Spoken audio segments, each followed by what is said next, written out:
Hey guys, it's Strader at EFI University, back with you again. And this portion of the tech seminar, I wanted to share with you a little bit about what the Spintron is and why it's valuable, and how maybe even you can use what we learned from it to help you in your engine shop. So, for years, engine development was done by the seat of the pants. We'd build an engine and you run it on the dyno. You'd go out to the racetrack with it, and basically you would change parts and hope for the best, and sometimes it ran better and sometimes it didn't. But like many things in the industry, technology has changed and keeps driving what we're doing. And so the Spintron is one of those pieces of technology. Now, maybe you're new to engine development and engine building, you don't know what a Spintron is, or maybe you've heard about it before, but you're not really certain how it works or what it does. Well, that's the kind of stuff I wanted to talk to you about today.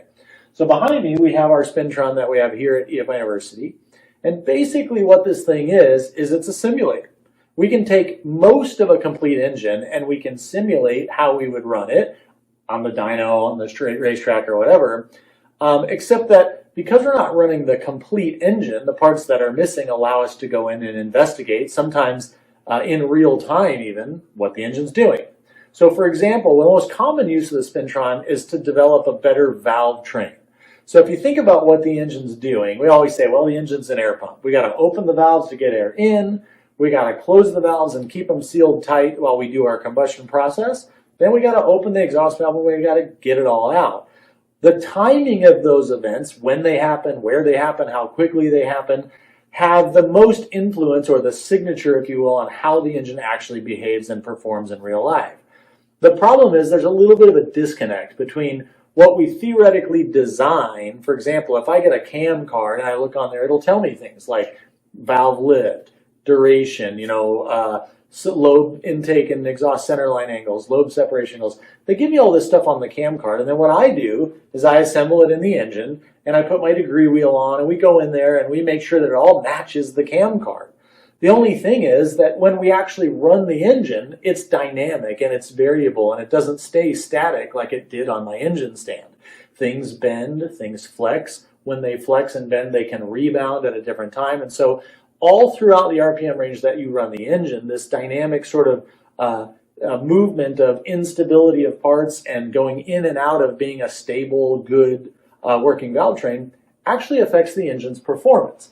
If you think about it, while we're trying to get air into the engine, and we have the valve lift curve plotted something like this. So this would be like what the lobe of my camshaft might be producing at the intake valve. Well, I can only move air into the cylinder when the valve's open. So it should follow then that how far the valve is open also affects how much air I can move into the cylinder.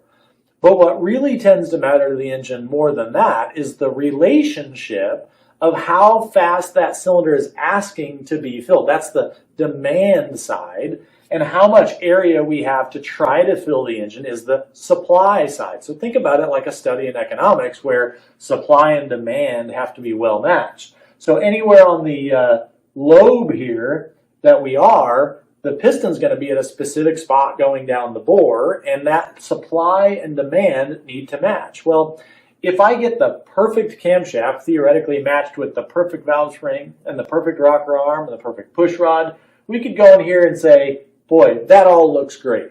Now the problem is when I start running the engine, if, for example, my valve spring can't keep up and it doesn't have enough force to hold everything in place, maybe I end up getting more lift over the nose than I want. Or maybe it comes down and it doesn't stay on the seat. It hits the seat and it comes flying back off the seat, and we call that valve bounce. Well, we would never really know that in the past. We just ran the engine. It was either good or it wasn't good, and we would change parts until we got what we wanted.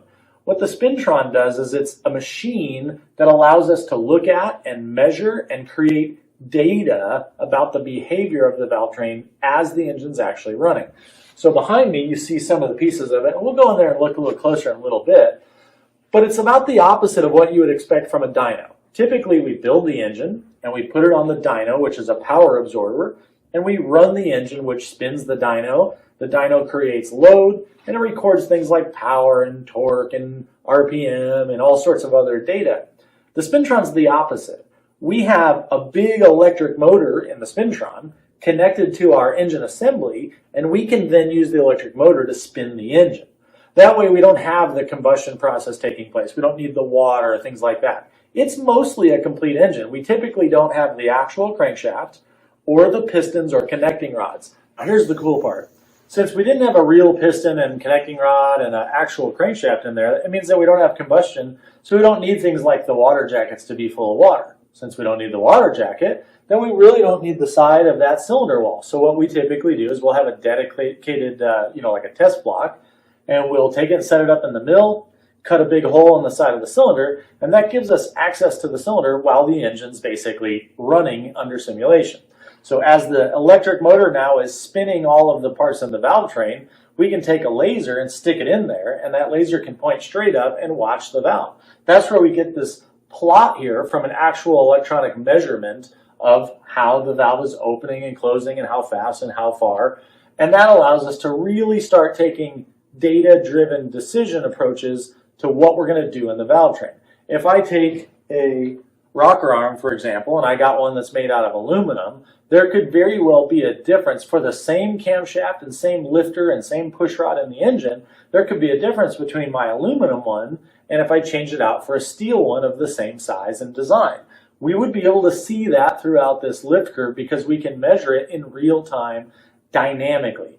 Now what I mean by dynamically is, for example, I have a plot here that's taken at 1553 RPM.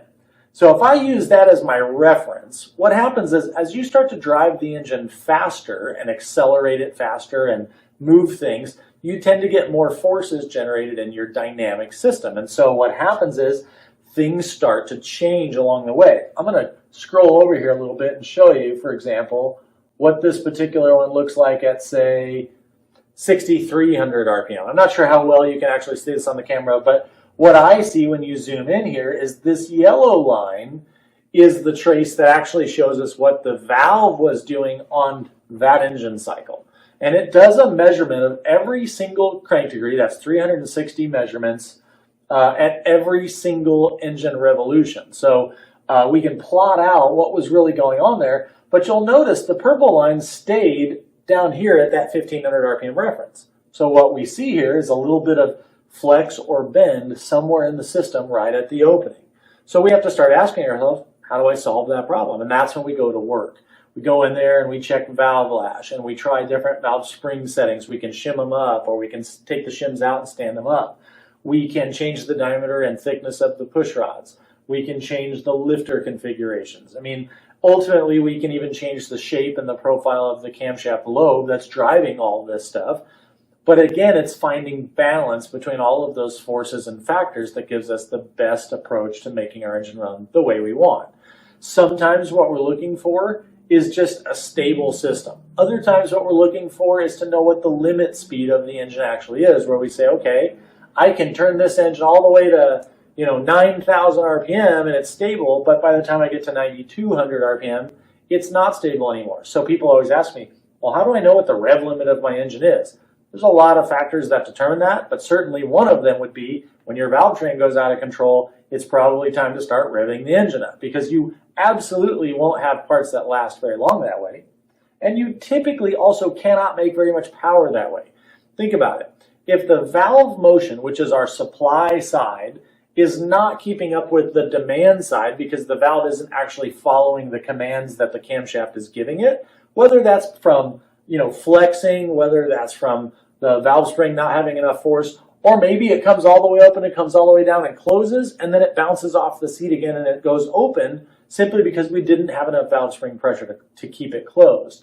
When that happens, the performance will always suffer. Now, in the old days, we just used the engine dyno. You could see it. The power would go up, and all of a sudden it would just drop very sharply and precipitously. We'd have this huge dump, and you're like, geez, what's going on? And oftentimes we would find it was the valve not staying closed. Let me give you an example of that. So if I scroll over here, we can see when we go up here to the limit speed of this particular combination.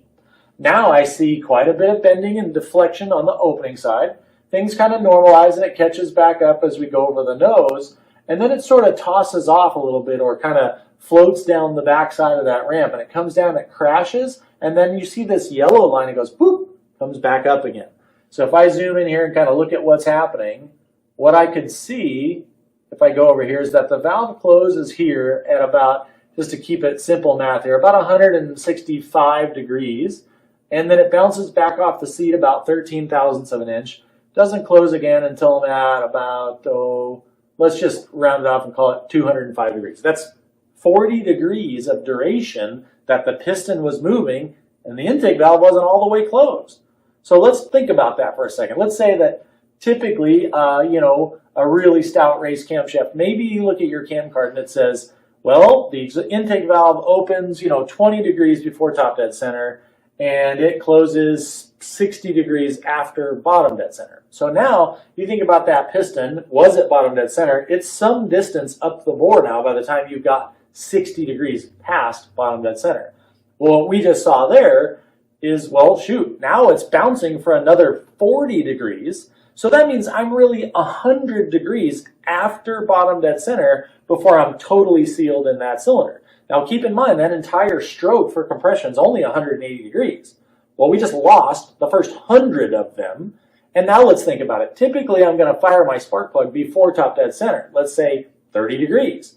That means I really only had 50 degrees of total time to compress the mixture before I lit the spark plug. Well, you can understand why when that happens, the engine's performance drops off like crazy. So for obvious reasons, we want to try to avoid that. But in the past, the only way we did is we just ran the engine until it stopped making power, and we'd make a change, try a different spring, try different push rods, whatever. This machine, the Spintron, allows us to dynamically and in real time measure those things. Now, we could develop a whole Master Series course on the finer points of what's going on and what to look for and how to do it and talk about velocities, accelerations, and jerk profiles. But I don't think that's a really good conversation to have just yet. What I think we ought to do is take a closer look at the machine itself and some of the hardware so you can get a better understanding of what it is and how it's doing what it's doing. Want to take a look? Let's go in there and we'll have a shot. Okay, so now we're inside the test cell for the Spintron, and what you see is mostly a complete engine. Now there's no intake manifold, no fuel system, no ignition system, because we didn't need that. Now on this particular engine, it happens to be direct injected, and so that means we do have a mechanical fuel pump here that goes through and gets driven off the camshaft. Anything that's being driven off that camshaft, we want to make sure is attached to the engine, so we're testing. But it doesn't have any pistons or connecting rods, just a straight mandrel, a straight shaft that goes through and the bearings clamp just like they would on your crankshaft. And then, of course, your balancer and timing assembly and all that is installed. Now, the machine part of it is actually a giant electric motor. And there's different size ones. This one's kind of in the middle at 75 horsepower. That takes about 480 volts at about 130 amps maximum current. So it's the kind of thing that you don't want to get too close to because it won't shock you, it will vaporize you. But it's very powerful. And so what we then do is we create a series of tests through the commands on the console in the computer out there. Those commands come through into what's called a variable frequency drive. That takes the electrical current from the building and modifies it to control how fast the motor spins inside the box. So the big giant electric motor is in here. It's got a coupler. We're basically bolted to it just like we would be on a dyno, and we can spin the engine just a little bit. We get all done talking about it, I'll take you guys for a ride on this thing and we'll see what it's like. But one of the things that's generally surprising to people the first time they see an engine on the Spintron is how much noise they make. The actual mechanical lifting and opening and closing of valves and the valves coming back on the seats and spring and lash and all those things, it literally sounds like the engine is actually running, even though that's impossible because there's no spark and no fuel in there. It will typically sound like it's running. So in order for that to happen, we still have to have all the lubrication for the engine. So we can either run a dry sump system that is included in your engine package. I also have a dry sump system that I run off the machine. So I have an electric motor to a set of pulleys that runs an actual dry sump oil pump. And then I've got a sump can over there and some feed lines and everything. Or we can run it like this engine, which is just a factory wet sump using the factory oil pump and supply and everything internal to the engine. So a lot of flexibility there. The thing about a Spintron is when we think about it, most people want to talk about the cool stuff, the valvetrain dynamic stability, all that kind of stuff. But man, there's a million other things we could actually use this machine for. We could use it to test pretty much anything that spins on the engine. Want to test the efficiency of your alternator or water pump or the pulleys or the friction of your bearings, any of that kind of stuff, we can rig up a way to test it here on the Spintron. And so it's not always just about finding limit speed or always just to find dynamic stability. It could be, for example, about durability. Maybe I have a system that I know is pretty good and I want to make sure that it will go all the way till the end of the race. We can set up the test sequence to look just like the racetrack. We can include gear changes, throttle blips, just like you could, like you're looking at the data log in the car. And oftentimes we'll do that, and we have to use an engine for a customer where we don't have a dedicated test block where we can just cut a hole in the side of it. So we have to use their real parts. Obviously, when we do that, we have to be careful with the parts because we don't want to break them or damage them or whatever. But what it allows us to do is run the engine and then stop and take it apart and look at it. For example, I could come over here, I could zip the valve cover off this thing, and then I've got my feeler gauges here. So I got kind of a go and a no-go. This is, tighter than that's too tight and looser than that's too loose. And we've got our torque wrench that we use, and it's got an Allen key in it. So we just come over here, we grab our wrench on the crankshaft, and we roll it around to where I'm ready to check my lash. Take my lash tool. Okay, that's good. Move to the next one. We'll do that often just to make sure that we don't have any issues with reliability or stability in the valve train, especially on engines where we don't have the ability to use the laser for dynamic tracking.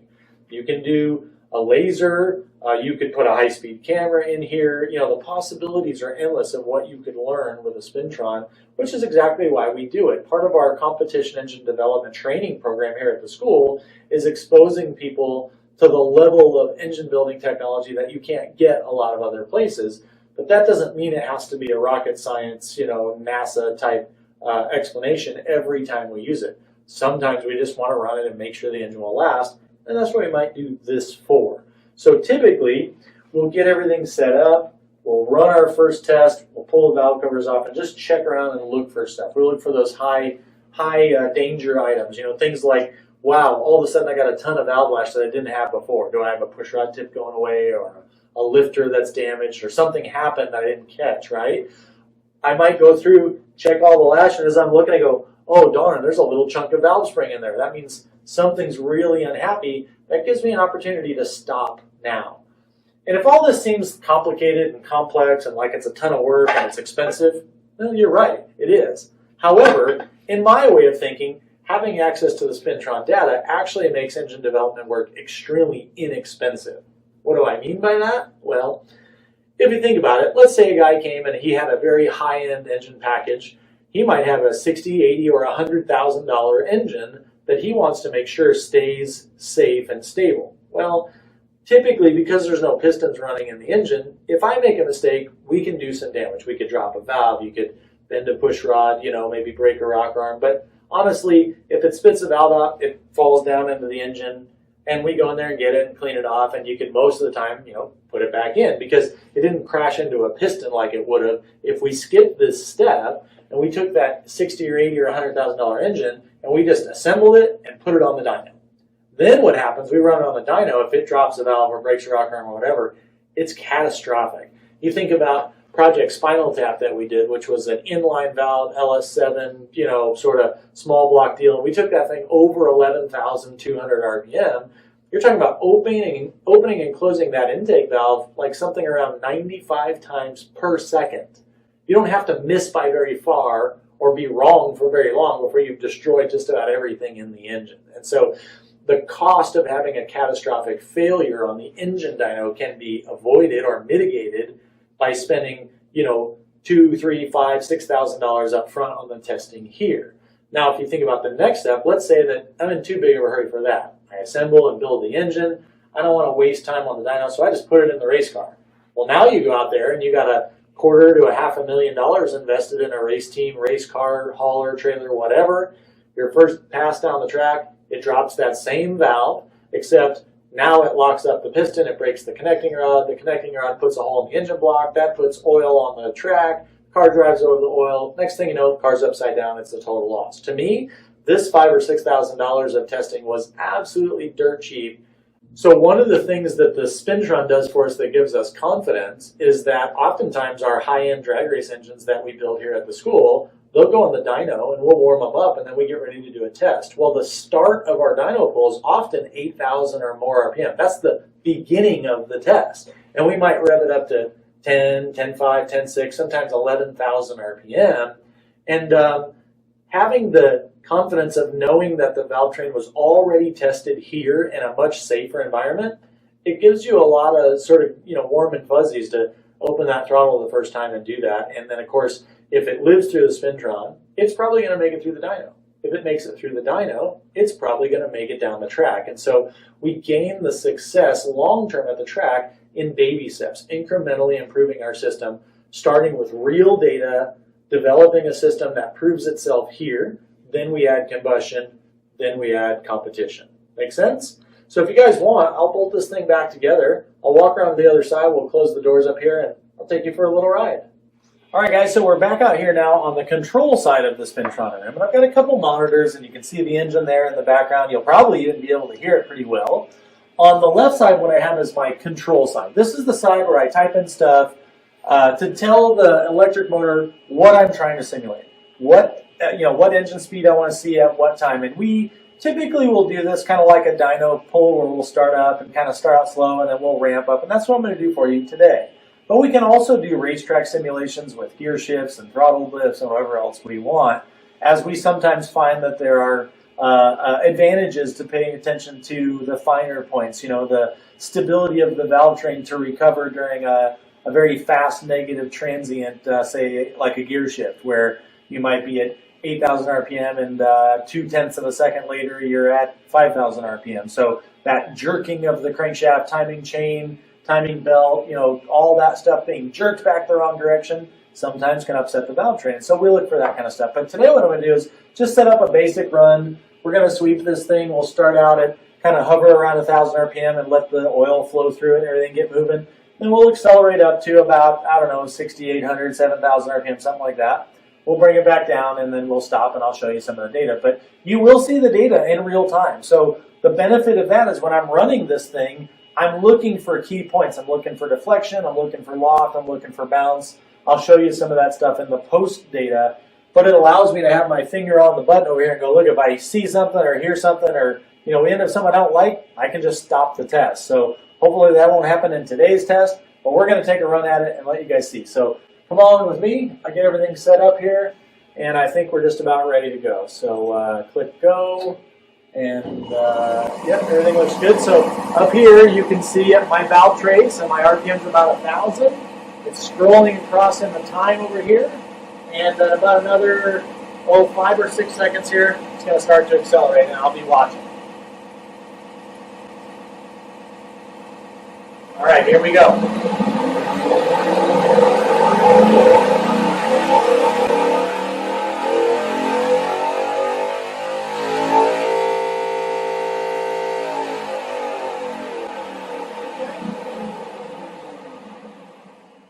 So that was a pretty good test. I'm going to stop everything here, and now we can take a look at some of this data. So I'll come down. I'm going to switch our view here, make my X range something we can see. Okay, so now I can look here and say, okay, that's where I was 1,000 RPM, just kind of warming everything up, and that lasted for about, 15 seconds or so.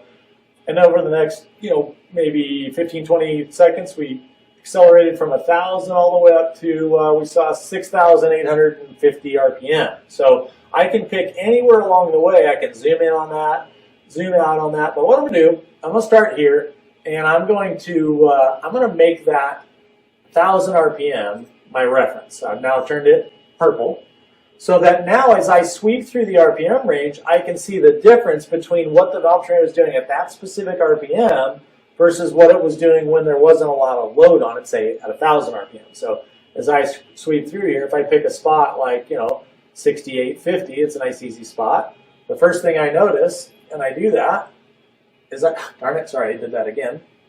I come over here, there's a lot of bending and deflection somewhere. Now that could be a number of things. That could be my push rod, the rocker arm. It could even be the bolt that goes down through the rocker arm and holds it into the cylinder head, trying to pull the threads out of the cylinder head. There's any number of those things that could be doing that.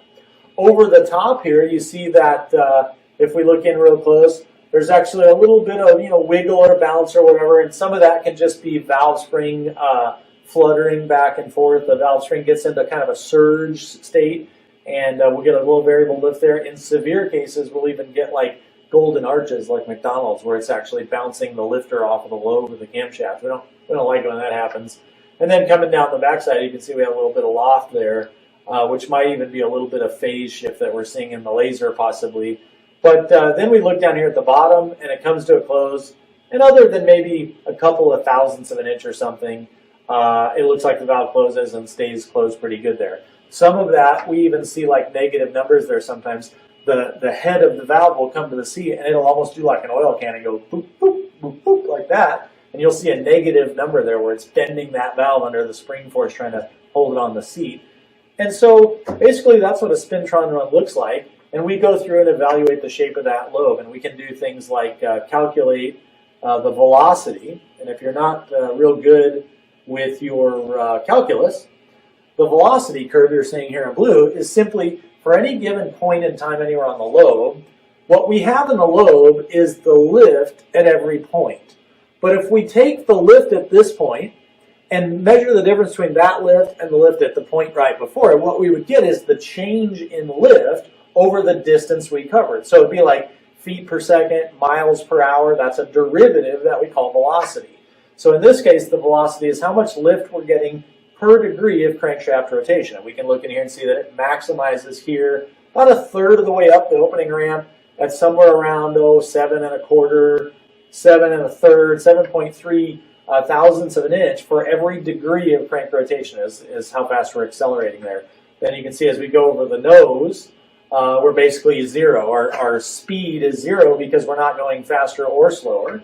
And then, of course, it starts to go negative until we get back on the seat. So we can look at the velocity as the derivative of position on the lobe. Now, once we've done that, we can come over here. For example, I'll double-click here, and we'll set up this one here as the acceleration rate. So since we're doing our calculus class, my mathletes out there, you guys will know that acceleration is the second derivative. So now what we're talking about is how fast the velocity is changing. So you think of velocity as miles per hour. You go, well, there's 30 miles an hour and there's 60 miles an hour. And everybody kind of knows that 60 is faster than 30. But what acceleration is measuring is how long it took you to get from 30 to 60. So if I went from 30 miles an hour to 60 over the period of an hour, you wouldn't even notice it. But if I did it in 1 second, you'd be glued to that seat and going, hey, this is a pretty good ride. Well, what I can plot on my screen here is how fast the velocity of the valve was changing. And so we can see as things change and get higher in RPM range, you see those lines really start to wiggle and move around. And when they get the valve train into distress or in harmful situations, we see immediately where we get these huge spikes in acceleration and velocity. And then, of course, there's more derivatives. We can look at jerk, snap, crackle, pop, if you can believe that. Those are all derivatives that we talk about. But for the most part, we're looking at the valve lift. We're looking at the valve velocity, how fast that valve is moving. And we're looking at the acceleration rate of the valve to tell us when we get it just right. So I know that some of this seems complicated, but hopefully what you take away from this is that we can use this machine to make the engine better. And when we do that, we can put it on the dyno with confidence and know that we're not going to hurt stuff. So if you want to learn more about this, I can spend days talking about it with you at one of our classes here at the school. And of course, I'd love to meet you and have you come. But for this seminar, I think we've got a lot for you to chew on. So I'm going to open it up and let you guys ask some questions. Look at this guy. Welcome back, Joe Castello, Lake Speed Jr. Where would we be without the Spintron? Oh man, it's the Spintron was one of the key developments in NASCAR valve train technology and development. That's how we were able to reach engines that could turn 10,000 plus RPM. So it's really cool is the fact that a guy like Ben has one at his shop. Yes, because that's technology that was always locked behind the doors. And isn't that what we've been talking about? Like the transfer of technology from these far off distant locations like Formula One level to normal guy level, and then we can really put it through his paces. Of course, Ben Strader, EFI University, is joining us virtually, part of the Engine Performance Expo. Ben, welcome. How are you live? How are you doing? Hey guys, how's it going? Doing great. super great. Loving your background. So far, you win the boat in the background game. Exactly. Yeah, I decided everybody else's was pretty boring, so I should put some flash in mine so you didn't have to just stare at me the whole time. Throwing out the gauntlet for tomorrow. Someone's going to try to one-up them. Definitely Right. enjoyed the... I think Kazi's up tomorrow. He has all kinds of cool stuff, so he'll show me up, I'm sure. Exactly. Fired the shot. Exactly. Fired the shot. Really appreciating the information. Now is the opportunity for everybody who just watched the video to ask some questions. So put your questions in the comments section, everybody, and we'll pose them to Ben. But we're going to be spending the next hour or so with Ben, because after our Q&A, we're going to throw it back to another video where we delve a little more deeply into some things. So, Ben, we got you for the next hour. Are you ready? Yeah, I'm just here hanging out in my garage at home, and I got nothing better to do than hang out with all of you guys. Excellent. Oh, good. So, Ben, so to kind of follow up your Spintron segment on the heels of Billy talking about low shock technology, expand on that a little bit. How can you see that with the Spintron? Because yesterday, Randy Neal was giving a really great talk about engine balancing. And his whole thing was about, if you don't have it in balance, you're going to create these harmonics. And that harmonic, that vibration, isn't just going to stay in the crankshaft. It's going to kind of propagate its way throughout the engine and cause havoc everywhere else. I think he said it was like having a tiny baby with a hammer. Where does he come up with that? A little baby with a hammer smashing the inside of your engine. It definitely was a horrible analogy, but it'll stick with you forever. So what about that, Ben? Well, it's funny. I don't even know if I knew what low shock technology was until I started hanging out with Billy, specifically when we worked on that Spinal Tap project. And, it became clear really quickly early on in that that we needed to be careful with how you upset the system. If you tick that thing off, it doesn't just recover on its own. And so I think, the Spintron was like the ability to almost have X-ray vision and see inside the engine almost. To me, it felt like, we could immediately tell when it was misbehaving or when it was upset. And so it probably saved, who knows, countless amounts of money, thousands of dollars, certainly, even through the failures we had, but the ones that we didn't have because we could see the system getting excited and getting out of control. Well, low shock technology has just basically grown and furthered that whole idea. And for me, that project inspired us to buy the parts to kind of build our Spintron and make it what it is, what you saw in the video there. Ours is a little bit different than most of the ones out there, but it was the keys to the kingdom, really. The idea of running an engine, 8, 9, 10, 11,000 RPM on the dyno was totally terrifying before Spintron, at least in our shop, before we did the Spinal Tap project. And for us, the combination of understanding why we needed to look at that stuff with the Spintron and understanding a little bit more about the low shock concept has just, I don't know that we even do hardly anything anymore that's not low shock, to be honest with you. It's changed everything for us. Wow, tremendous. All right, we got some questions coming in. I do like how Ben mentions, though, like the idea of being in a dyno room, period, is terrifying. People don't think about $11,000. People don't think about that, right? Like, you're in there with that thing, man, and you never know what's going to happen. It's obviously exciting. But all right, here's a couple of questions. I know, I wouldn't stick my finger in an engine. I know that. Yeah. Little tease for tomorrow. All right, Rich wants to know, can a Spintron be used to seat rings to bore for break-in? Lake, of course, you're going to know a lot about that. That's first up. Well, no, because the problem with the Spintron is there's no piston in it. Right. There it is. Right. Excellent, excellent. Next, to test an engine that will have boost, do you need to add or, I guess, simulate boost on a Spintron? Well, we get that question a lot, and frankly, I think it's hard to argue with the logic of it, that if you're going to have, a lot of guys say, what about the pressure that's trying to push that intake valve open? You're not simulating that. And it's hard to argue with that logic, but I think what a lot of people miss there is that boost pressure didn't get there for free. Like taking, for example, a turbocharged engine, yes, we're going to have 10, 15, 20, maybe 30 or 40 or more PSI pushing that intake valve open. But don't forget that we also are exposed to the exhaust pressure in the system that's on the other side of that valve. And so it's really the differential pressure across the valve that matters. And generally speaking, in most turbocharged engines, you're rarely in a situation where the boost pressure is significantly greater than the back pressure. So if anything, we're going the other way. All of that said, we get a lot of those questions a lot. What about boost? What about engine temperature? What about this? There's a lot of guys playing the what about game, and it's usually guys that say, you're wasting your time, or that effort is not being accurately used. But I guess my argument would be that while all that is true, we're not simulating everything you could simulate with a running engine. That's kind of the point. We're trying to isolate these variables and fix them before we go to the engine dyno and risk other unknown catastrophic failures. So kind of two answers in one there for you, but I think the value of the Spintron has been proven over and over by guys that are building engines that cannot afford to lose them by a failure after the fact. That's the biggest point, and you made that point in the video, that it's way cheaper to find that problem and fix it on a Spintron than it does at the racetrack, because the casualties that are suffered at a racetrack because you have all of those other collateral damage, sure, that's the big money.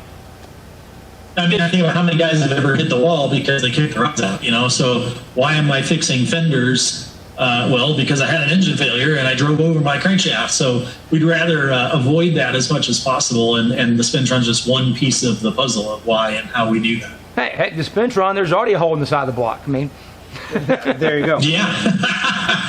All right, Pat wants to know, he's excited about it, and he's sold on the deal. So he wants to know, what's the expected hourly rate to use a Spintron? And are there any shops that you know of or recommend in the Missouri, Kansas, Oklahoma area? Oh, that's a good question. So I don't think you'll find, first of all, there's probably not a ton of shops available that have a Spintron that typically make it available to the public, mostly just because they're so busy doing their own stuff. There are a number of great places out there that do that kind of work. I know a fair amount of places that will, but I don't think you'll typically rent it by the hour. It's not like a cheap hotel, it's pretty much a day kind of thing, mostly because it takes so long to do the setup.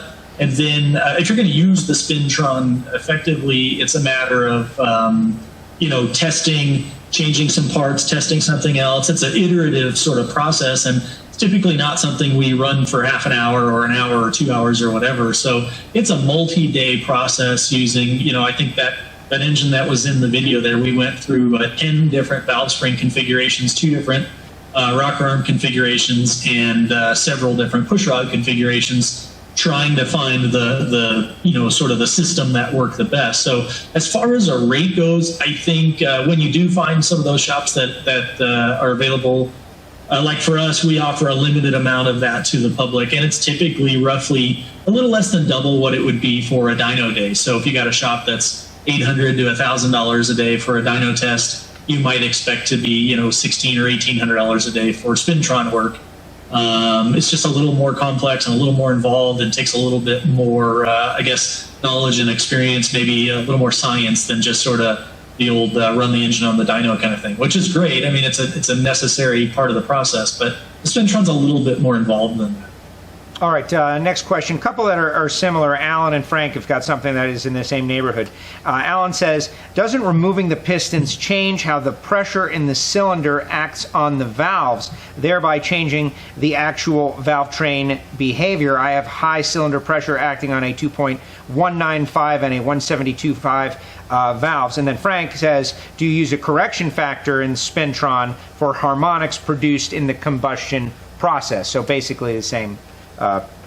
So same kind of answer as before. I mean, there's no denying that those pressures are there and that they have an effect. But again, I would argue that more often than not, they probably have more of a calming effect on the valve train because they're essentially cushioning, trying to keep the valve closed or trying to force it closed. So if anything, I'd say those pressures probably don't have much of a negative effect on the actual running engine, as evidenced by the fact that, again, over the years, from the NASCAR guys and the Pro Stock guys, all the top fuelers, and of course companies like Comp Cams have found over and over again that when you find something that works really well on the Spintron, it pretty much always works really well on the engine as well. So again, there's not a really great argument for the fact that those conditions don't exist during the testing. But the fact that those conditions don't exist does not negate, the validity of finding a good package that works well. I think, going through the spring frequencies and the harmonics of an entire valve train system, getting it all working on the Spintron, pretty rare you're going to do all that work and then put it on the dyno and go, oh man, this thing's a mess, it's a wreck, it's out of control because of cylinder pressure boost or whatever. It's just something that we don't see happen. So I think it's a fair enough assessment of the valve train the way that it's currently. Billy is out there answering questions as well.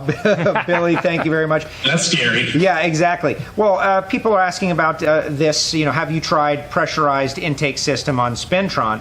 And so that keeps coming up over and over again, I guess, with the popularity of Boost. Yeah, same answer, though. I mean, you get back to that same thing. We could easily make a fixture and use shop air and compressed air, put it in the intake system, and you go, well, I got a 2-inch intake valve, and that's, a little over 6 or 6.5 square inches or whatever times my PSI. You could do that, but you got to remember that when you have a boosted system in your running engine, that intake manifold pressure is not the only pressure the valve has to deal with.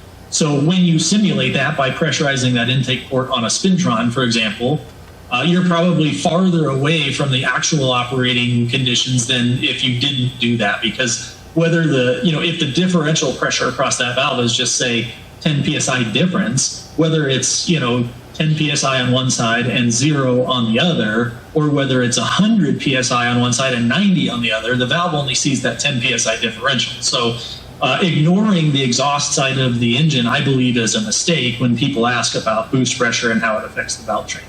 Excellent. Regarding the Project Spinal Tap, Steve wants to know, was the camshaft and related parts balanced as to not introduce any unforeseen harmonics? No, you got to think that engine ran on the dyno 11.2 or 11.3 or something like that. I think on the Spintron, I think we went to 11.7 or something crazy. Yeah. But you got to remember the camshaft's only turning half that speed. So if we're doing 11 on the at the crankshaft, that camshaft's only 5,500. Now don't get me wrong, that's pretty fast. But in the grand scheme of things, the distance from the center line of any lobe or lifter or anything isn't really nearly as far as, think about like that connecting rod journal that's flinging around in there. So no, we didn't do any of that kind of stuff. No static or dynamic balancing of any of the valve train parts, surprisingly. And again, I think that speaks to the hours and hours. I think we did in total 3 or 4 sessions of me flying to Memphis to work with Billy and the guys at Comp on various efforts, and when we thought this is the one, we finally got it right, we're going to do this. And of course, it was harder than we thought it was going to be, but none of those sessions involved balancing any of the valve train components. To be honest, it was largely Billy and Comp and their ability to quickly react and see the data on the Spintron, create a new motion, a load profile, and go make it. Oftentimes while we were at dinner, and we'd come back the next day and have something to try. So way more value in that side of things than on sort of the minuscule stuff. I'll say, we didn't want to step over $1 to pick up a dime, and I think that's where the valve train balancing stuff probably lies in the scheme of importance there. There you go. And for those that haven't seen it, you can find the Project Spinal Tap videos out there on YouTube, and it is watch it. Great stuff. Oh, you got to hear it. Yeah. You got to turn volume up when you go listen to. Is that still around out there? I didn't even know anybody even noticed that happened. It's the internet. Right, exactly. Hey, Aaron wants to know, do you find most pro stock engines use controlled loft with minimal valve bounce to make more power in pro stock applications? No, not the stuff that I've worked on. Controlled loft is a great idea in concept, but in practice, it's extremely difficult to get it to be the same every time and repeat. I'm not saying that there's no loft in a pro stock engine, but it's certainly not controlled and it's certainly not intentional, at least on any of the stuff that I've worked on. Excellent, excellent. And more questions coming in. Of course, we've got our next video upcoming. Ben, for people who want to continue their information and go further down the rabbit hole with this subject, what do you recommend? Where do they go to continue their, the journey of knowledge? Well, certainly not me. I'm learning as I go here. But no, I'm kidding. So we have lots of different training and courses available at EFI University, which is more than just EFI and engine tuning. It's all engine development aspects, including all this valvetrain and Spintron stuff. So obviously our website is efi101.com. I'm all over the social media, Facebook. If you can't get a hold of me, find Billy and he'll get a hold of me. But there's a lot more to talk about and never enough time to do it. But things like this Engine Performance Expo have really given us a great sort of platform to get some of it out there. And really the goal of my presentation there was to sort of plant seeds and get people thinking about what they could be doing or what we aren't asking the right questions about yet. So the beauty of my job is I get paid to learn the things that I most want to go teach about. Well, and there's going to be more teaching coming up because our next video features you as well. So don't go far. We're going to dive into your wheelhouse now. Electronic fuel injection coming up. More Ben Strader. Stick around, Ben. We got questions after this is over, but we're about to talk a little EFI. Oh yeah. What a day, what a day, what a day. Yeah, my brain is swollen. I've learned so much today. They told us, don't start cars. We are not going to listen.